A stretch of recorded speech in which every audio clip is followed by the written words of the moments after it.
अस्सलाम वालेकुम एवरीवन। जी तो कैसे सब। जी तो तकरीबन काफ़ी डेज़ के बाद आज का व्लॉग आ रहा है और इस व्लॉग में आज मैं आपको मस्जिद नबवी रियासुल जन्नह के अंदर का मंजर दिखाऊंगी। उसके बाद हम आपको मस्जिद कुबा दिखाएंगे और मस्जिद कुबा के बाद मक्का और मदीना में मोस्ट फेवरेट खाए जाने वाला अलबैक, उसके मुतालिक आपको मैं डिटेल से वीडियो आपके साथ शेयर करूँगी। अच्छा जी, तो यहाँ पे ना सबसे पहले मैं आपको रियासुल जन्नह के अंदर का मंजर दिखाऊंगी और यहाँ पे आप सहाबे सफ़ा देख सकते हैं। ये वो जगह है जहाँ पे आप बगैर परमिट के जा सकते हैं। बगैर परमिट के जाने के लिए ना आप तकरीबन मस्जिद नबवी का जो दरवाज़ा है ना 32 नंबर 32 और 33 वहाँ से ना इजीली आप एंटर हो सकते हैं अगर आपके पास परमिट नहीं है। अदरवाइज़ जो सऊदी हुकूमत है ना उन्होंने फिक्स किया हुआ है कि आपको परमिट लेना पड़ेगा। ऑनलाइन उस ऐप है, ठीक है। यहाँ उसके अलावा एक दो और हैं, उस पर आपको परमिट लेना पड़ता है।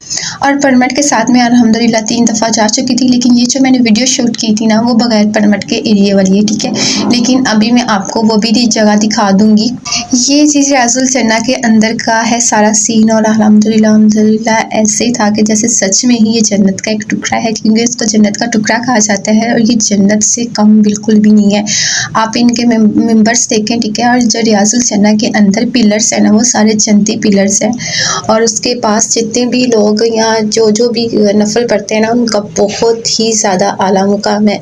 अब ये है रियासुल जन्नह का जो जन्नत का टुकड़ा है ना उसका पार्ट, यहाँ पे कोई भी नहीं जाता। और यहाँ पे देखिए मैंने दूर से वीडियो बनाई थी और ये देखिए माशाल्लाह सुभान अल्लाह, ये जन्नत है। बस जन्नत का टुकड़ा नहीं, आप कह सकते हैं पूरी की पूरी जन्नत ही इसको बोल सकते हैं। और ये वो हिस्सा है जहाँ पे किसी को भी जाने की इजाज़त नहीं, लेकिन मोबाइल में मैंने हल्का सा रिकॉर्ड कर लिया था और बहुत मुश्किल से मैंने रिकॉर्ड किया था जस्ट आप सबको दिखाने के लिए।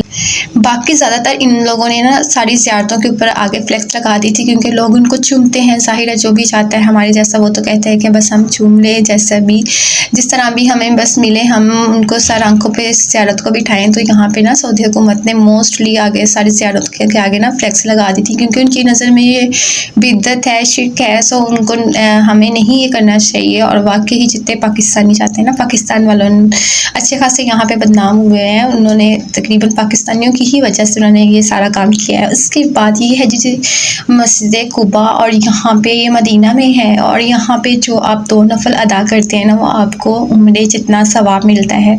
और यहाँ पे जाने का जो मौका है ना वो कोई भी मिस नहीं करता, क्योंकि यहाँ पे जस्ट आपने 2 नफल पढ़ने हैं और आपको बड़े उम्रे का सवाब मिलेगा।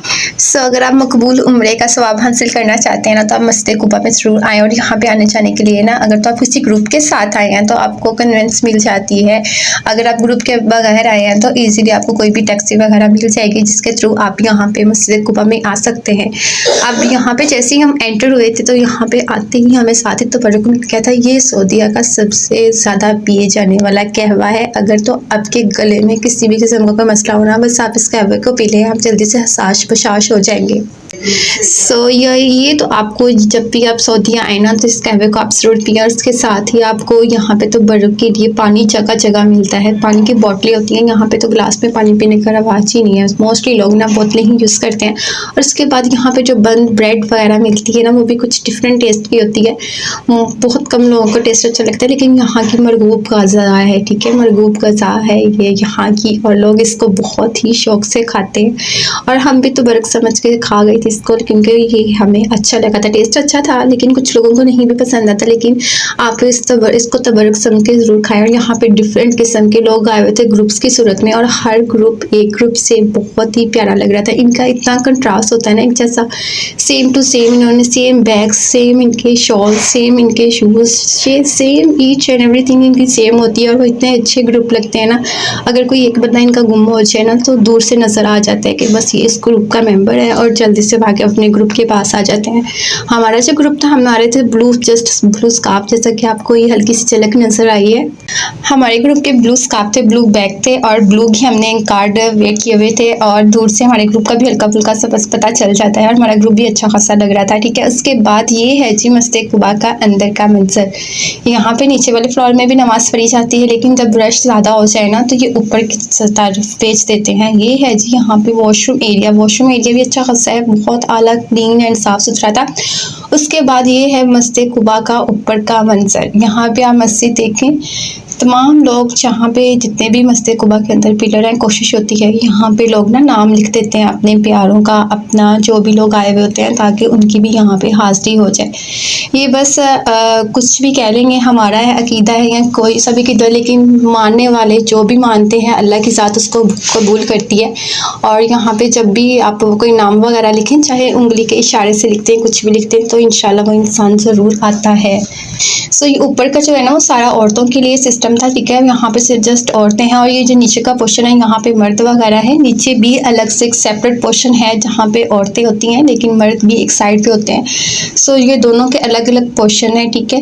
अब हमने जहाँ पे नमाज़ पढ़ी थी वो ऊपर का हिस्सा था। ये देखें, एक साइड पे औरतें हैं और दूसरी साइड पे मर्द हज़रात हैं। दोनों ही अलग अलग हैं, लेकिन मोस्टली जगह पे हरम पाक में सब एक जगह पे इकट्ठे भी होते हैं, लेकिन ज़्यादातर अलग अलग भी सिस्टम होता है। यहाँ पे उन्होंने नीचे कारपेट बिछाए हुए थे।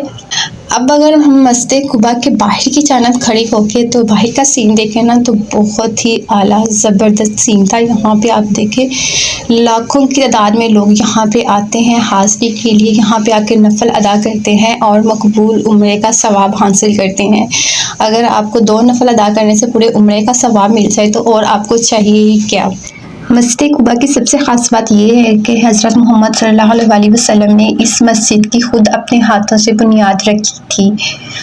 कुबा एक बस्ती का नाम है जो कि मदीना से करीब ही वाक़या थी, ठीक है। यहाँ पे हज़रत मोहम्मद सल्लल्लाहु अलैहि वसल्लम आए थे और उन्होंने आके यहाँ पे मस्जिद की बुनियाद रखी थी। हज़रत सैयदना असद बिन ज़हीर अंसारी से रिवायत है कि यहाँ पे जो एक नमाज़ पढ़ता है उसको पूरे उम्रे का सवाब हासिल होता है। सो यहाँ पे जब भी आप मदीना में आएँ तो मस्जिद कुबा में ज़रूर आएँ, क्योंकि इसके बैक साइड का मंजर है और फ्रंट साइड का मैंने आपको दिखाया है। अब यहाँ पे तकरीबन हम जाने का ही हमारा रास्ता था, ठीक है। यहाँ से हम गुजर रहे थे और यहाँ पे अब बात आती है जी अलबैक की। आप मदीने में हो या मक्का में हो, लेकिन वहाँ पे अगर आप अलबैक ना खाएं और वापस चले जाए ना, तो बस फिर आप समझे कि आपने वहाँ पे कुछ नहीं खाया। और यहाँ पे अलबैक के लिए आपको लंबी लंबी लाइनों में खड़ा होना पड़ता है। ये अलबैक का फ्रंट साइड है, फ्रंट साइड का हिस्सा है, ठीक है। यहाँ पे आपको नजर आता है। और ये जो अलबैक है ये तकरीबन मदीने के पास ही है। अल जज़ीरा होटल उसकी बैक साइड पे है। अल जज़ीरा होटल तो तकरीबन सील हो चुका है, ठीक है, बंद है, लेकिन ये अलबैक खुला हुआ है। यहाँ पे आप देखें तकरीबन लंबी लंबी लाइनें लगी हुई, अच्छा खासा रश है। और इन्हीं लाइनों में मैं भी लग गई थी, ठीक है, क्योंकि हमने भी अलबैक खाना था। अगर तो आप मर्द हज़रात जाते हैं ना, तो मर्द हज़रात को काफ़ी ज़्यादा टाइम लग जाता है यहाँ तक ऊपर पहुँचने के लिए, क्योंकि अंदर अगर आपको नज़र आ रहा हो तो अंदर की जाने भी लाइनें लगी हुई हैं और बाहर की जाने भी अच्छी खासी लाइनें लगी हुई हैं। यहाँ पे जैसे हम निकले थे, ठीक है, हम यहाँ पे मैं अंदर आ चुकी थी और ये फिर से 2 ख़वातीन की लाइन थी और 2 मर्द हज़रात की लाइन थी। और ये अलबैक का अंदर का मंजर है। सामने जितनी भी LEDs लगी हुई हैं, ठीक है, उन पे सारी डिटेल्स आ रही होती है। आपको जो खाना है आप वहाँ पे देखें। आप इनको ऑनलाइन भी ऑर्डर दे सकते हैं, वहाँ पे दे के जाके काउंटर के ऊपर भी आप इनको ऑर्डर दे सकते हैं। लेकिन जितना आपको आसान नज़र आ रहा है यहाँ तक पहुँचना, उतना आसान बिल्कुल भी नहीं है, क्योंकि वो कहते हैं ना कि अगर आपको किसी चीज़ को पाना है तो उसके लिए आपको थोड़ी सी मेहनत करनी पड़ती है। अगर आपने अलबैक खाना है तो अलबैक के लिए आपको लंबी लाइनों में ज़रूर खड़ा होना पड़ता है। लेकिन ये लंबी लाइनें रात के वक्त होती हैं, क्योंकि अलबैक खाने का मज़ा भी रात के वक्त आता है, दिन के टाइम आता है लेकिन इतना नहीं आता। और ये हमारा बिल था और हमने यहाँ पे फ़िश बाइट्स मैंने मंगवाई थी, मैंने ब्रोस्ट मंगवाया था और एक मैंने जिंगर बर्गर मंगवाया था, ठीक है। और उसका ये टोटल बिल था। बिल भी इसका जो है ना तकरीबन नॉर्मल ही था, इतना ज़्यादा महंगे वाला नहीं है, ठीक है, लेकिन है ज़रूर, लेकिन इतना ज़्यादा नहीं है। लेकिन फिर भी ये कुल मिला के हमने ये ब्रोस्ट ले लिया था। लेकिन फिर वो क्या कहते हैं ना कि रोलते गए हैं पर चस बड़ी आई है। जब हमने इसको खाया है ना, तो जितनी भी मशक्क़त मुझे करनी पड़ी है इस तक पहुँचने के लिए ना, वो मैं सब भूल चुकी थी। और यहाँ पे आप इसका सीन चेक करें, अलबैक के ना ऊपर के पोर्शन में हमने ये हल्की सी वीडियो कैप्चर की थी, हल्का सा सीन कैप्चर किया था और काफ़ी अच्छा खासा व्यू था। और ये हमने मदीना मुनव्वरा में जो अलबैक की शाखा है मैंने वहाँ से लिया था।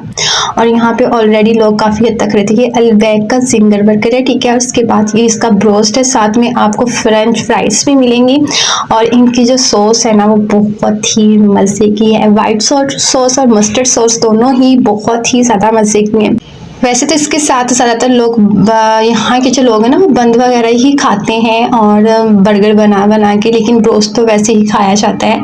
और यहाँ पे साथ ना मेरे तकरीबन कैटो भी आके बैठी हुई थी और इसको तो चिकन बहुत ही पसंद आ रहा था, तो दो दो बजता जा रहा था ना, लेकिन एक अच्छा खासा चिकन का बाइट बचा हुआ था, वो मैंने सारा का सारा इसी को खिलाया और इसने बहुत ही खुश होकर खाया। लेकिन वो डर भी रही थी साथ कहीं ये मेरे उंगलियां ही ना काट ले, क्योंकि बहुत इसको भूख लगी हुई थी और फौरन से पीस पकड़ती जा रही थी। ओके, अल्लाह हाफिज़।